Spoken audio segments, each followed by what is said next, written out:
Alright guys, if you've seen my last videos on the bypass valve and Edelbrock and stuff having the jet in it to help the control of the bypass valve, we're going back with a 20, a .20.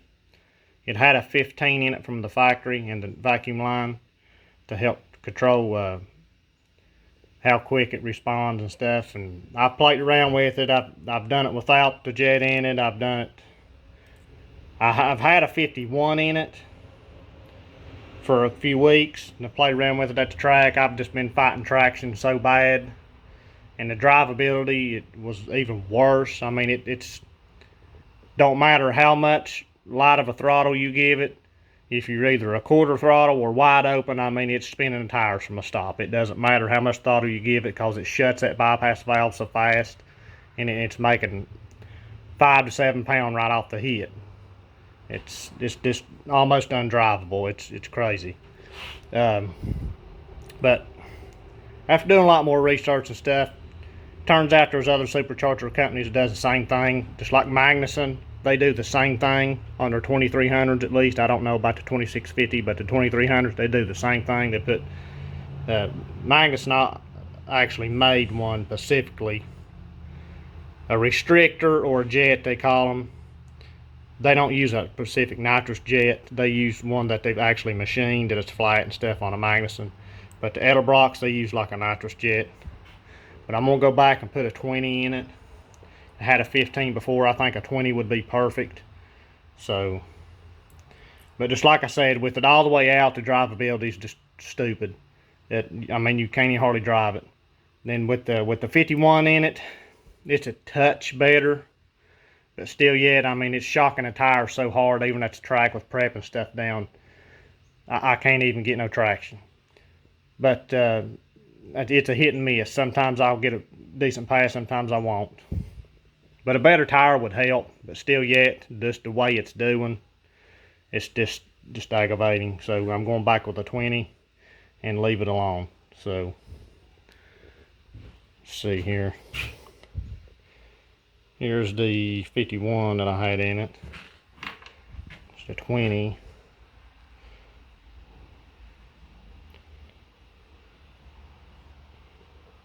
Going back with. You just, it's supposed to go on the nipple right there on the bypass valve, the head of it. You slide the stem up in there, like so. But in this case, where it doesn't fit snug like that, I had to put it in the hose, then put it on there.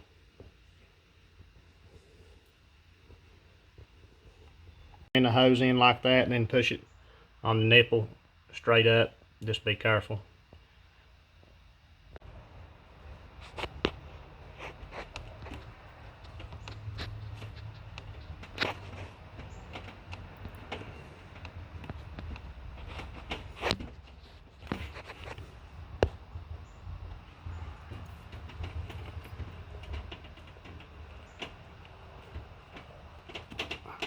There it is.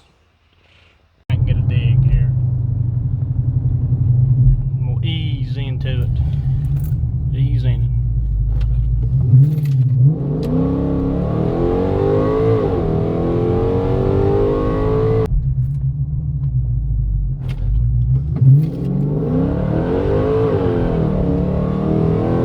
Try another one. Get the tires a little hot and then we'll try it.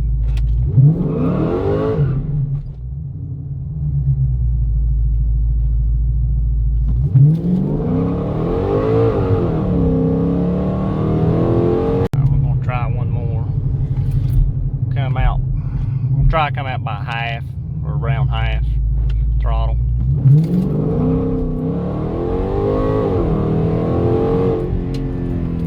We'll do another one. Before, with the other jet out and stuff, I couldn't even tip into it. I mean, it's so violent. It's just, there's no control with the throttle.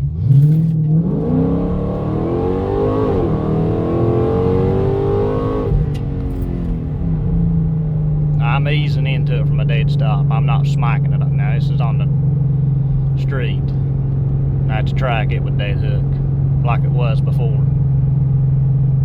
Try another dead stop or two. Well, we're easing into it. We're not stomping it.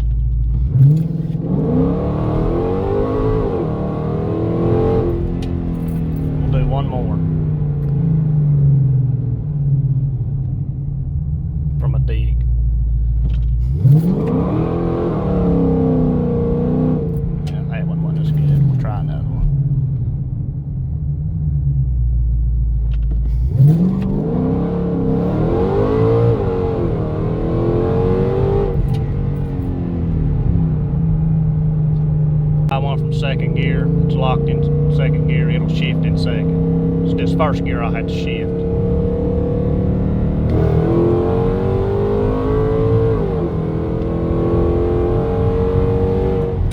One more stop. The tires are at 22 psi.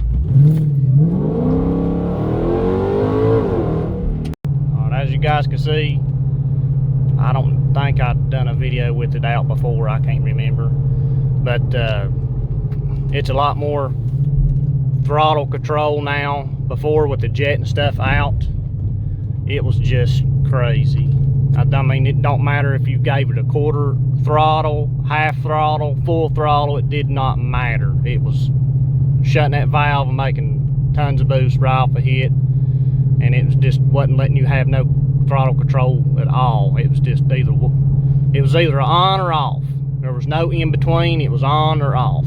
It was either spinning the tires wide open or it was cruising. So there was no in between. With that smaller jet in there, like I had before, it's got a little bit more throttle control. You can control the throttle. Before, from a dead stop with that jet out, I could not do nothing like that from a dead stop unless I was in second gear and rolling. It was just, first gear was useless. But just try to give you an idea. Guys, just wanted to show you guys a little driving clips and stuff with that new .20 jet in there.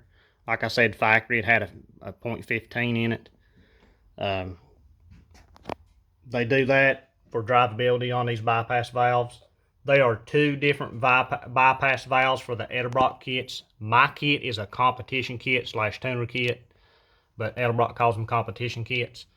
The other ones, like this 2300, would actually have a different bypass valve with like a bracket and a spring set up. That way you can control how aggressive the actuation is on the bypass valve. Mine does not have that.